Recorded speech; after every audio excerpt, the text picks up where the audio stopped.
Hello বন্ধুরা, আমরা দাবাত খেতে আসছিলাম আপুদের বাসায়। তো এখানে দেখেন দেশি মুরগি, দেশি মোরগ আর কি যেটা বলে দেশি মোরগ, এটা এখানে দাবাত খেতে আসছি। দেখেন এই যে দেখেন এটা লাফাইতেছে, এটা জবাই হবে এটা দিয়ে।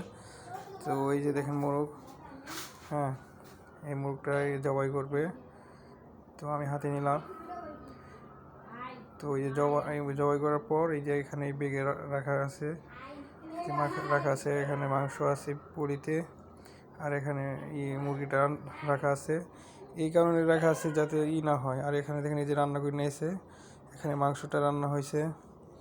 তারপরে দেখেন এখানে রাইস, তারপরে বেগুন ফ্রাই, তারপর টাকি মাছের ভর্তা, তারপর ডাউল এখানে, তারপর হলো কি ওই যে দেশি মুরগটা দেখাইছেন যে এটা দেশি মুরগটা, আর এখানে মাংস। তো বন্ধুরা, এই হলো খাবার। তো বোনের বাসায় খাইলাম। তো আপনাদেরও দাওয়াত রইল। ওকে, তো আমার চ্যানেলটা সাবস্ক্রাইব করে দিন, বেল আইকনটা